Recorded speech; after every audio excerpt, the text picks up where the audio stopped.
Hello and welcome to this presentation for Theme 3 of A-Level Business. This one is on key factors in change.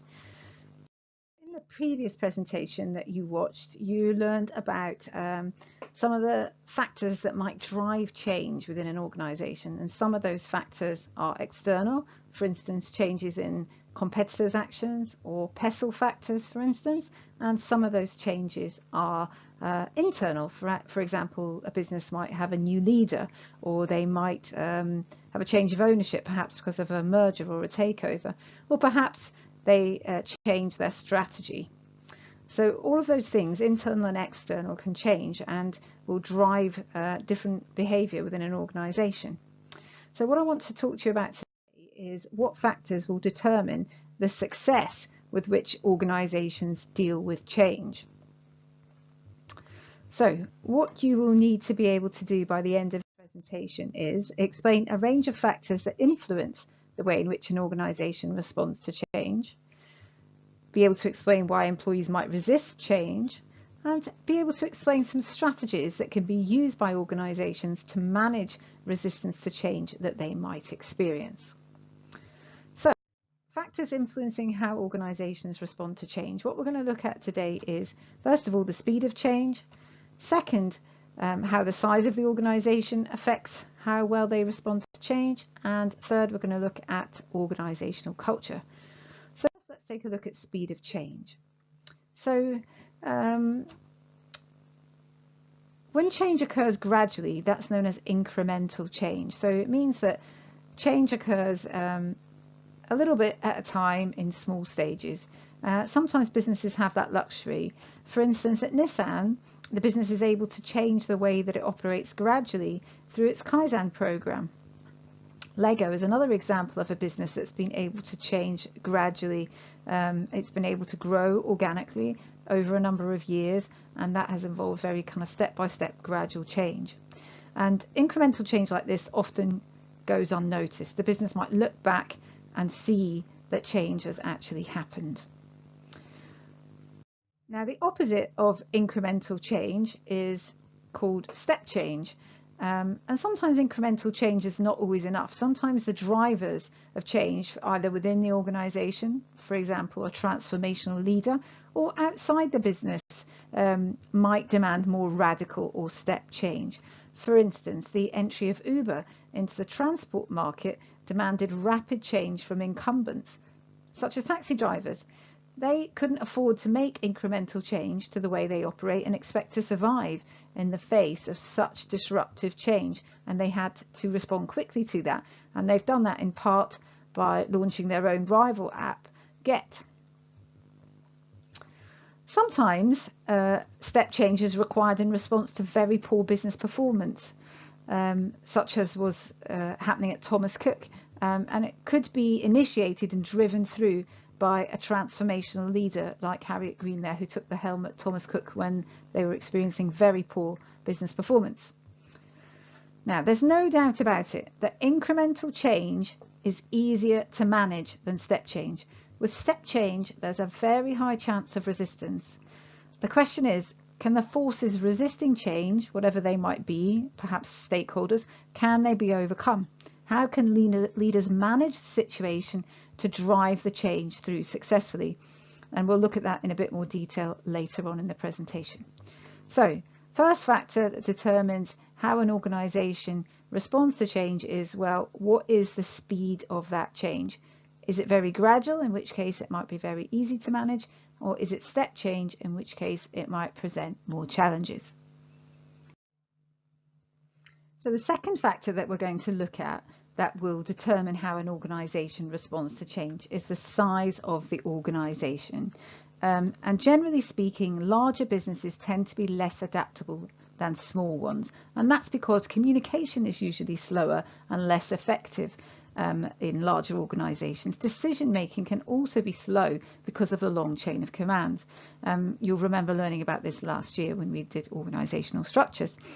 And also, change is likely to involve a large number of employees, so it may be slow and difficult to actually implement change. I'm thinking about training, for instance. There'll be large numbers of individuals involved in training programs, and that will take time. Also, in large organizations, the culture tends to be more formal. You're more likely to have a kind of role culture where everybody knows what they're expected to do, and they may be more resistant to change when, you know, they've always known exactly what their role is, what they had to do, what the responsibilities were, and suddenly that might be changed. But I do want you to bear in mind that not all large businesses have difficulty changing. You've got to look at the business under consideration. It's all about context, isn't it? So look at the number of employees. Just because a business is large, by some measures, for instance, you could measure the size of the business by value of sales, doesn't necessarily mean that they have a large number of employees. Similarly, you need to look at the organizational structure. Some large businesses have delayered and they may have quite flat, more responsive structures. They may also be quite decentralized, and those factors could influence how easy it is for the business to respond to change. Also think about geographical spread. Businesses that are very spread out might find it very slow and difficult to implement change on a global level. But similarly, if they have actually delegated quite a lot of decision making to regions, then those regions themselves might be able to respond to issues that come up that are specific to their geographical area. Bear in mind the culture. Is it an innovative culture? If so, it might be quite flexible. And look at the leadership style as well. All of these things can make a difference. So you need to actually look at the context of the business under consideration. Okay. So one of the most important factors in determining how well an organization responds to change is the organizational culture. And I know that you've learned a lot about organizational culture already. Organizational culture will certainly influence how willing a business is to respond to change, but it will also determine how they respond to change. It will impact on the leadership style that is used in actually managing the change and driving it through.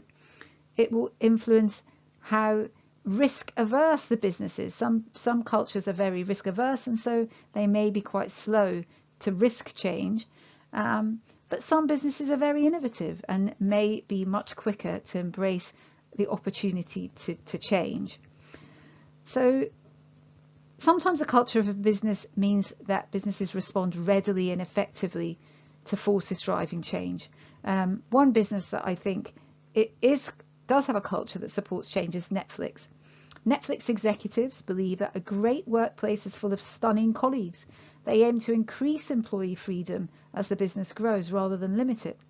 They want to continue to attract and nourish innovative people so that they have a better chance of long-term success in an organization that's changing as it grows and in an environment which is very dynamic because it is an environment that's affected very much by changing technology. So very important to look at the individual business and its culture in determining how it will respond to change.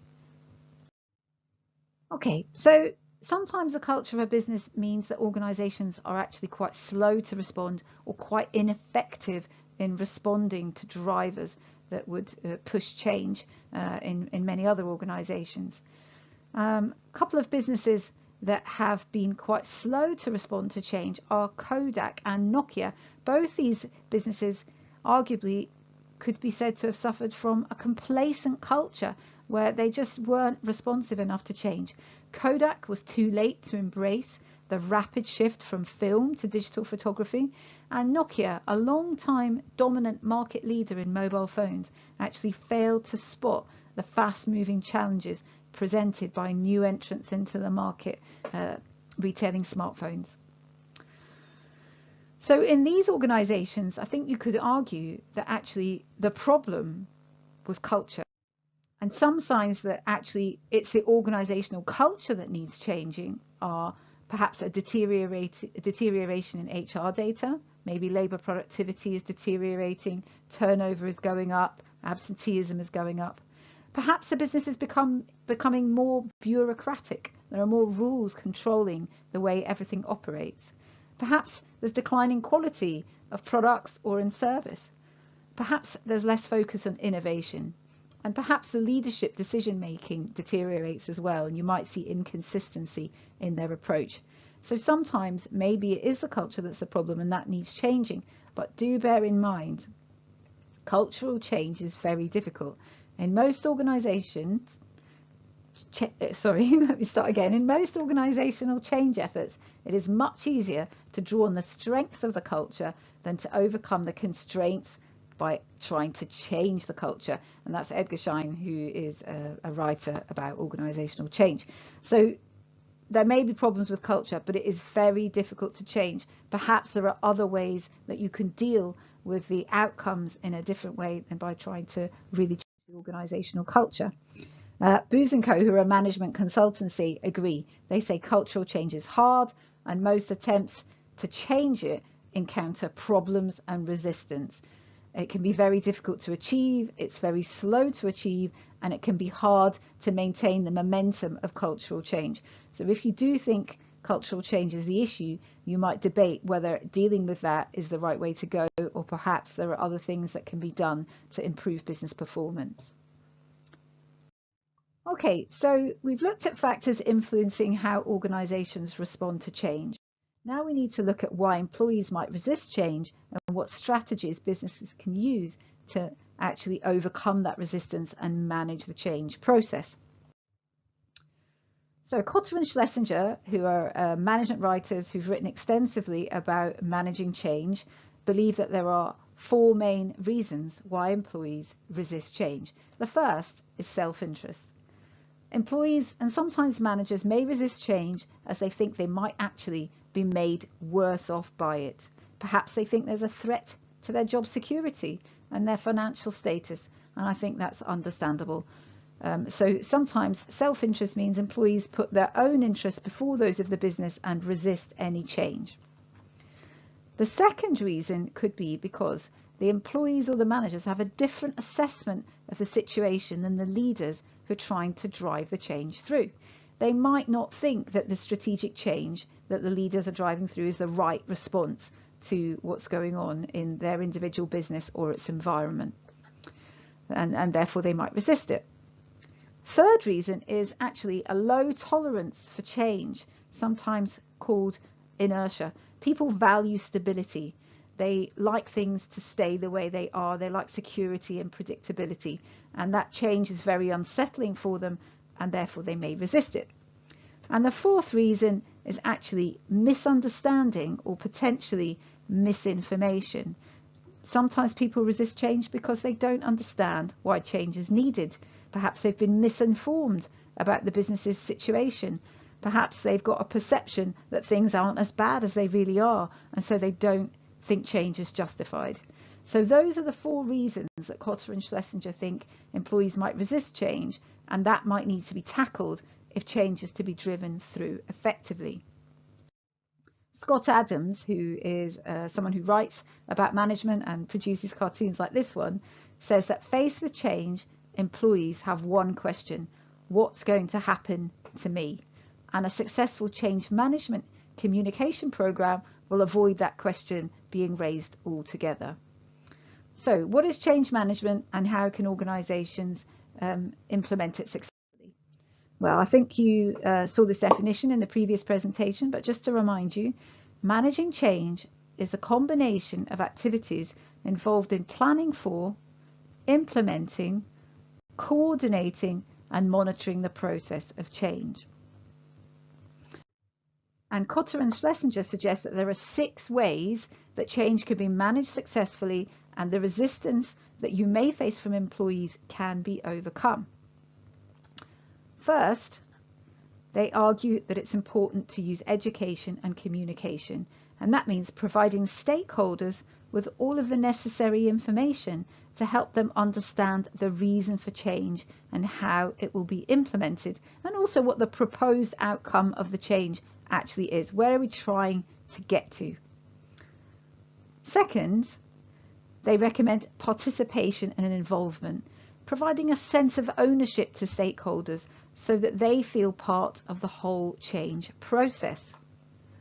Thirdly, facilitation and support. So sometimes employees are nervous about change because they don't think they're ready for it. But if an organization can provide the opportunity for employees to acquire the necessary skills, then they might feel more confident going forward and staying with the organization through the change process. A fourth option is called manipulation and co-option. And what that means is you may provide incentives to try to manipulate or win around employees. And sometimes that might involve picking out certain employees who might be called project champions and persuading them of the benefits of the change, and then hoping that they will spread the word within the organization and help the change to be driven through more smoothly. Fifth, negotiation and bargaining. So that involves trying to increase two-way communication by negotiating with stakeholders and perhaps making compromises about the change process, and that could potentially be done, for instance, through a trade union. And the last suggestion that Kotler and Schlesinger have is actually coercion, either explicit or implicit coercion. So trying to push the change through despite the resistance. And that would probably involve quite a lot of conflict and would be a last resort option for an organisation. So what you needed to be able to explain was a range of factors that influence the way in which an organisation responds to change. You needed to be able to explain why employees might resist change, and you needed to be able to explain and give examples of strategies that might be used by an organisation to manage any resistance to change that they might face. Hopefully you can do those things now. As always, if you've got any questions, please write them down and bring them to class. Thank you very much for listening.